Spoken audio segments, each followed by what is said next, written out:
مسلم شریف کی ایک روایت ہے کہ حضرت موسیٰ علیہ السلام کے پاس حضرت ملک الموت علیہ السلام آگے، جس کو آپ حضرت اسرائیل کہتے ہیں۔ حضرت ملک الموت علیہ السلام آگے اور انسانی شکل میں آگئے، اور نبی سے اجازت بھی نہیں لی، مشورہ بھی نہیں کیا، فرمایا کہ میں آپ کے روح کو قبضہ کرنے کے لیے آیا ہوں۔ تو فرمایا کہ حضرت موسیٰ علیہ السلام نے کس کر کے اس کو تھپڑ مارا۔ یہ کسی پٹھان نے نہیں مارا، کسی بلوچ نے نہیں مارا، موسیٰ علیہ السلام نے کس کر کے، نبی کے مقام کا اندازہ آپ اس سے کریں کہ کس کر کے اس کو تھپڑ مارا، اور اس کی آنکھ متاثر ہو گئی، بلکہ بتاتے کہ روایت میں آتا ہے کہ آنکھ اس کی پھوڑ دی، آنکھ اس کی نگل گئی۔ لیکن فرشتوں کو کیا فرق پڑے گا، وہ تو چونکہ انسانی شکل میں۔ یہاں یہ بات آپ کے ذہن میں بھی آئے گی کہ بھئی ایک خدا کا حکم ہے، خدا کا حکم ہے، تو حضرت اسرائیل علیہ السلام وہ بھی اللہ کا رسول ہے، ملک الموت جس کو کہا، جبرائیل ہے، میکائیل ہے، اسرافیل ہے، رضوان ہے، مالک ہے، اور حضرت ملک الموت ہم لوگ کہتے ہیں اسرائیل، لیکن قرآن اس کو کہتے ہیں ملک الموت، تو وہ خدا کا رسول ہے۔ تو نبی نے اس کو مارا کیوں؟ تو اس کی بنیادی پھر یہ کہ فرشتے کے آنکھ تو آج تک کسی نے بھی نہیں نکالی ہے۔ ہمارے بعض تعلیم یافتہ حضرات ہوتے ہیں، میجر ہے، اللہ آپ کا بھلا کر، SSP ہے، DIG ہے، فلانا فلانا، وہ کہتے ہیں کہ یہ ساری حدیثیں جھوٹی ہے۔ حدیث کوئی جھوٹی نہیں ہے، لیکن چونکہ آپ انگریز کے بوٹ پالش کر رہے ہیں، اللہ نے آپ سے وہ سمجھ لیے۔ اصل مسئلہ یہ ہوتا ہے، فرشتے کو کوئی مار بھی نہیں سکتا، فرشتے کو کوئی نقصان نہیں دے سکتا، جبکہ فرشتے اپنے اصلی شکل میں ہو، فرشتے اپنے اصلی شکل میں۔ یہی حال ہے جنات کا کہ جن کو آپ نقصان نہیں دے سکتے، لیکن جن اگر کسی اور شکل میں آ جائے تو آپ اس کو مار سکتے۔ جن سانپ کی شکل میں آتا ہے آپ اس کو مار سکتے۔ دو قسم کے سانپ ہوتے ہیں، ایک اصلی سانپ ہے، وہ چلے گا اس طرح چلے گا، پیچ پیچ ہو کر کے چلے گا۔ شہر میں تو آپ نے سانپ دیکھا بھی نہیں ہوگا، لیکن میں دیہاتوں کی بات کر رہا ہوں۔ جو اصل اللہ آپ کو بھلا کرے جو سانپ ہوگا وہ اس طرح چلے گا، پیچ پیچ۔ اور میرے نبی نے فرمایا کہ جنات وہ سانپ کی شکل میں آتے ہیں، لیکن سانپ کی شکل میں جب جن آئے گا، اونٹ کی شکل میں، بلی کی شکل میں، کالے کتے کی شکل میں، تو فرمایا کہ جب سانپ کی شکل میں آئے گا تو اس کی پہچان یہ ہوگی کہ وہ سیدھا چلے گا۔ جن جب سانپ کی شکل میں آئے گا تو اصلی سانپ تو وہ ہے، وہ پیچ در پیچ اس طرح یہ ہے کہ وہ چلتا ہے، یہ سیدھا چلے گا۔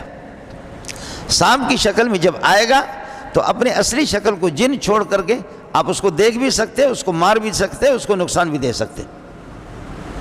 اور فرمایا کہ اس کو 3 مرتبہ آپ یہ کہہ دیں، آپ کو عہد نوح کا واسطہ ہے کہ ہٹ جاؤ ہٹ جاؤ، اگر کوئی جن ہو کہیں آپ کو نقصان نہ ہو۔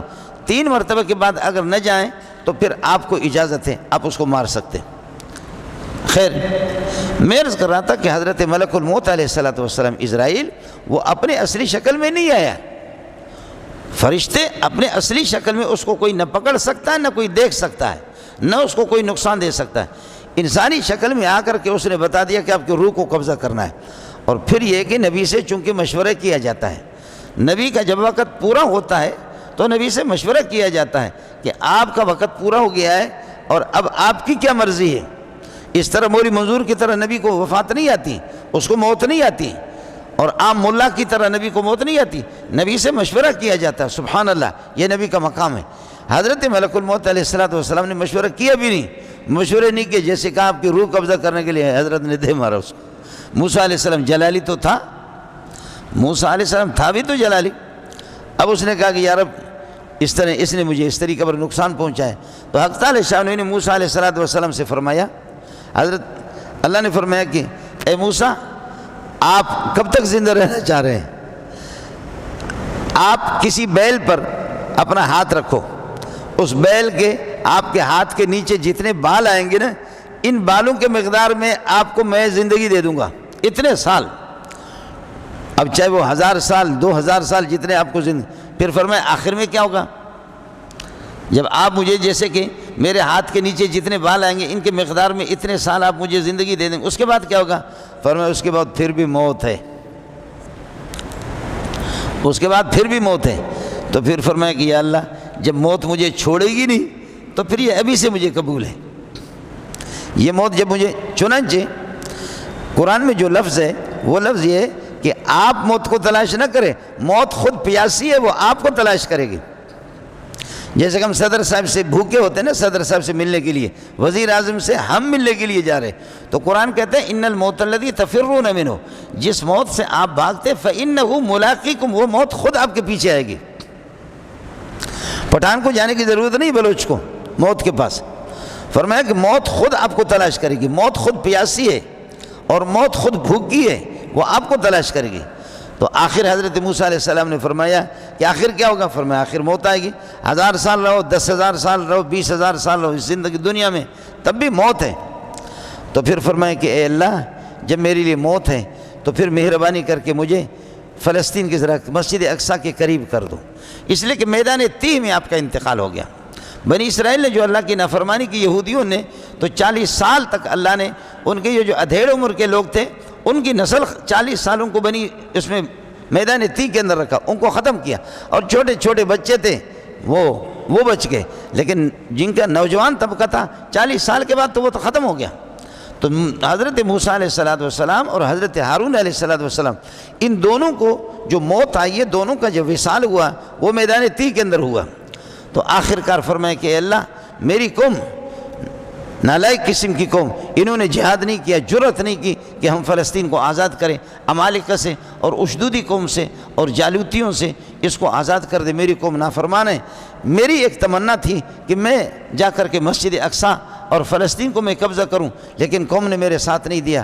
تو پروردگار، اب ہم مصر سے جیسے نکلے، میدان تیہ کے اندر 40 سال گزار دیں، تو فرمایا کہ اے اللہ، مجھے تھوڑا سا قریب کر دینا، اللہ مجھے فلسطین کے قریب کر دینا، بجائے اس کی کہ میں مصر کے قریب آ جاؤں، مجھے فلسطین کے قریب کرنا، جو میری فَسَأَلَهُ أَن يُدْنِيَهُ، اللہ سے درخواست کی کہ اللہ ان کو قریب کر دیں گے مسجد اقصیٰ کے، مسجد اقصیٰ الذی بارکنا حولہ لنوریہ، اس کے دائیں بائیں برکتیں انبیاء ہوئی، تو انبیاء زیادہ تر فلسطین کے اندر رہے، تو اے اللہ مجھے فلسطین کے قریب کر لینا، مجھے فلسطین کے قریب کر لینا۔ تو فرمایا کہ حضرت موسیٰ نے اپنا سینہ اس طرف کیا اور جا کر کے پھر یہ کہ فلسطین کے قریب ہو گئے، بارڈر سے داخل نہیں ہوا لیکن قریب ہو گئے فلسطین کے، یہیں پر آپ کو موت ہوگی۔ رسول پاک صلی اللہ علیہ وسلم نے فرمایا لو کنت ثم لأریتکم قبرہ عند الکثیب الاحمر، اگر میں خود وہاں محمد ہوتا تو میں آپ کو بتاتا، بخدا مجھے معلوم ہے کہ موسیٰ کس جگہ دفن ہے۔ کتنے سال گزرے، ہزاروں سال درمیان میں گزرے ہیں، لیکن رسول پاک صلی اللہ علیہ وسلم فرماتے کہ وہ جگہ مجھے معلوم ہے۔ یہ بخاری کی روایت آپ کو بتاتا ہوں، لو کنت ثم لأریتکم قبرہ عند الکثیب الاحمر، وہ سرخ رنگ کا ایک ٹیلہ ہے، وہاں پر میرا بھائی موسیٰ علیہ السلام ادھر ہی دفن ہے۔ اور شب معراج میں آپ نے فرمایا کہ مررت بقبر موسیٰ وہو قائم یصلی، میں تو ایسے ہی گزرا، موسیٰ علیہ السلام کو اس کے قبر میں کھڑے ہو کر کے نماز پڑھتے ہوئے میں نے دیکھا۔ السلام علیکم جی دوستو، آپ نے دیکھا اور سنا شیخ مولانا منظور مینگل صاحب کو کہ شیخ مولانا منظور مینگل صاحب کیا بیان فرما رہے تھے۔